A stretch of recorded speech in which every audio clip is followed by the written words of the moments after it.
Hey guys, this is Battle Productions and welcome to episode 3 of the Turnabout countdown of Phoenix Wright Ace Attorney Dual Destinies. Alright, so in the last episode, Phoenix Wright took charge of the defense and basically he made a fool out of Gaspin Payne. And now in this episode we're going to be finishing off day 1 of the case. So, anyways, we went through this entire set of stuff here, but let's just go over it again. Looks like, okay, here we go. I was watching from the gallery with Bum Rat Briny. I tried to run, but I was too slow. Before I can get out of the courtroom, the bomb went off. I was so startled I tripped and the rubble started falling. I thought I was done for. But then Apollo came and rescued me. Okay, so, this is where the contradiction is. I was watching from the gallery with Bum Rat Briny. Okay, so what you're gonna have to do is you're gonna have to present the phony Fanty's tail. And I said Fanfy like Pokemon, but whatever. Let's present it. Objection! Miss Woods, I know this trial has been very hard for you, but you can relax now. You are, without a doubt, innocent. Oh, Mr. Wright, what wild assertion are you making now? My wild assertion is simply this. The two stuffed animals were mixed up. The tail of the defendant's fingerprints were found on wasn't that of phony Fanty. It was from the tail of the gallery companion, Bum Rat Briny. Objection! Objection? What? What nonsense is that? I can see they're both stuffed animals, yes, but they're completely different characters. An elephant and a rhino. They're both as distinct as a defense lawyer and a prosecutor. But are they really so different? Both defense lawyers and prosecutors strive to protect the peace through law. Even elephants and rhinos have some similar characteristics. They're both gray, for example. Anyway, the poster's all I need to prove my assertion to be true. If I may direct the court's attention here, you'll clearly see how the two got mixed up. Okay, so that is indeed right here.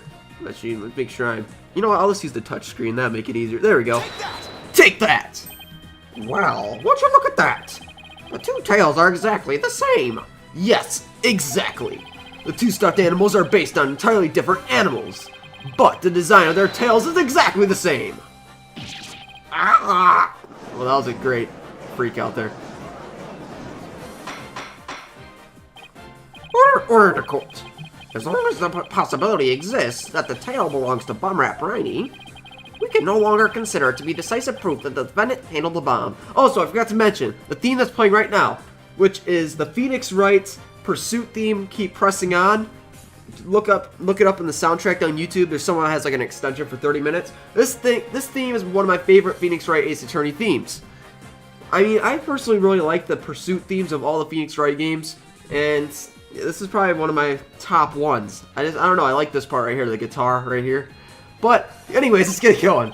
As things stand, I consider that the charges against the accused is unsustained. Destinies. Wouldn't you agree, Mr. Payne? Oh, yes, of course, Your Honor. Ooh, that was great, Mr. Wright. You turned things right around. Yeah, it's not over yet, but at least we managed to hold out for this long. I believe our proceeding for the day is closed. Mr. Payne, I'm afraid that you have some serious investigating ahead of you. Yes, Your Honor. Very well. Let us reconvene tomorrow. Court is adjourned.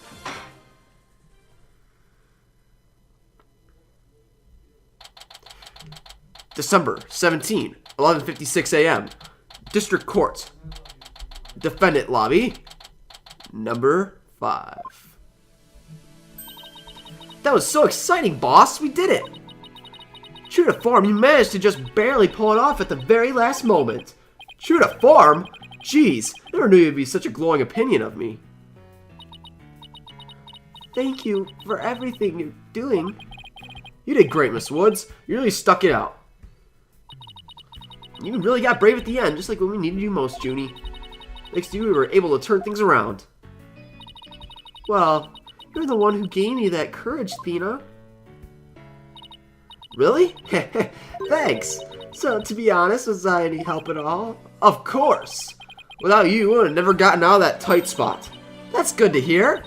I still may have a lot to learn, but you can still bet I'm going to give it my all. I'm going to be so good that one day you can call me your partner. That's what I'd like to hear. Analytical psychology. the ability to solve the riddles of a person's heart. Athena's true potential is beginning to really shine through now. Hey, where's Apollo anyway? Huh, good question. I almost forgot about him. I assume he'd still be here in the lobby. Oh, I know. Maybe he's still in the courtroom number 4. Courtroom number 4? What would he be doing at the scene of an explosion? When I came out to the lobby to rest, I told Apollo about Bumrap Rainey. I told him I dropped Rainey in the courtroom when I was trying to escape before the blast. And then Apollo said that he had an idea where Rainey might be, so we went to go take a look together. Huh? I guess Apollo can be pretty nice when he wants to be. So you went looking for Rainey together before you were being called back into courtroom number 5? Yes. I had some time to rest, so I was still able to go and look for him. But then they called me into the courtroom number 5 to testify. Apollo insisted on staying there, though. With all those injuries, I wonder how he's managing. I think Apollo might have figured something out. Huh. Wondering what it was. He told me, I'm gonna go look for evidence to clear your name, Juniper. Just maybe. He found some new piece of evidence? Anyway, we better go and get him. Good idea. December 17, 12:11 p.m. District Court. Yeah, courtroom number 5. No, number 4. Whoops.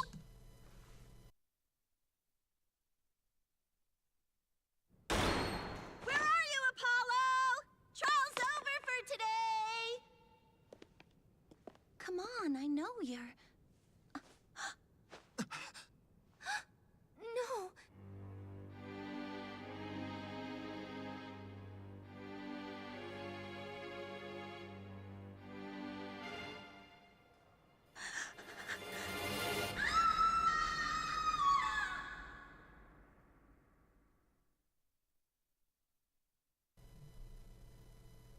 To be continued. Alright, so this is going to be the end of the episode. I know it's not really too much of an episode. I mean, I want to keep the days split apart because, like, this is day 1. The next episode will be day 2. So, we're going to solve the case in the next episode. But, you know what? I guess I could start the next day. It's really not that big of a deal. I just won't save in case, something bad happens, to the recording. I'll have to double check at the end because, sometimes... If you don't know it, if you're just not prepared and you're, not safe, you can lose it. But anyways, December 18, 9:34 a.m., District Court Defendant Lobby number 5. This isn't exactly how I envisioned the second day of the trial to start. But, given how things ended yesterday. Good morning.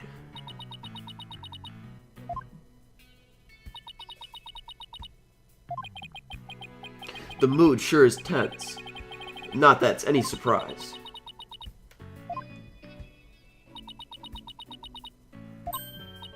Oh, hey! Did you read the paper this morning, boss? Huh? The paper? That came out of left field. You didn't read it? Then you don't know what the big news is. Somebody spotted an abominable snowman way up in the mountains. Tell me you know the difference between a paper and a tabloid, Athena. It might show up in the forest where you live, Junie. So you better watch out, okay?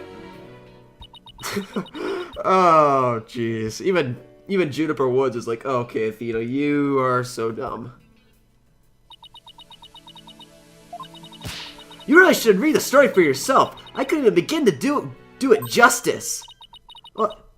Justice? Huh?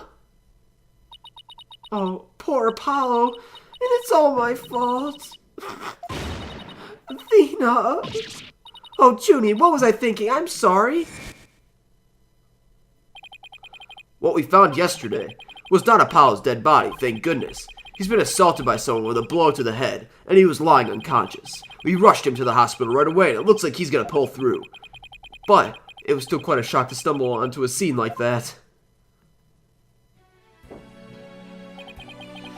Is Miss Woods alright, Athena? Well, I managed to get her to stop crying, but now she's just resting on that sofa over there. I guess she really feels responsible for what happened to Apollo. Poor Junie. She believes that the reason Apollo was attacked is because he was helping her look for something in that courtroom. Oh? Guess I could see why she would think that. By the way, how are you doing? Who, me? Yeah, you.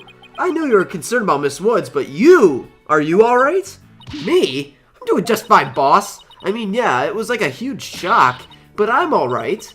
People who study analytic psychology are great at times like these. After all, they learn how to control their own emotions, too. Somehow, I don't think it was as easy as she makes it sound. But, there's no denying, she's a real trooper. Apollo doesn't remember a thing, does he? Yeah, he can't recall anything from the time right before he was assaulted. Nothing about what he was doing in the courtroom number 4 or who assaulted him. The doctor said it was probably due to the hit he took to his head. Assaulted in the court of law and losing your memory at that? I know how that feels. But who in the world would do such a thing, huh, Mr. Wright? Ugh, just wait until we get our hands on that coward who hurt our Apollo. Now, Athena. I thought you said you were in the control of your emotions. Let's just focus on helping Miss Woods, okay? Well, I'll admit, I'm just upset as you. Okay, boss, you're right. Apollo's assailant can wait until we clear Junie's name. That's the spirit. Now, let's see. Now I better check the court record once more time before the trial starts. If the memory serves, I have more than 6 pieces of evidence. I should be able to switch pages with the D-pad or the circle pad. Alright, Mr. Wright, I'm ready whenever you are. Alright, let's get ready to rumble. Okay, guys, in the next episode, we're going to be starting the 2nd day of trial. So if you enjoyed this episode, please leave a like, favorite, comment, subscribe. Check out the inbox, and see you guys next time for some more Phoenix Wright, Ace Attorney, Dual Destinies, Turnabout Countdown.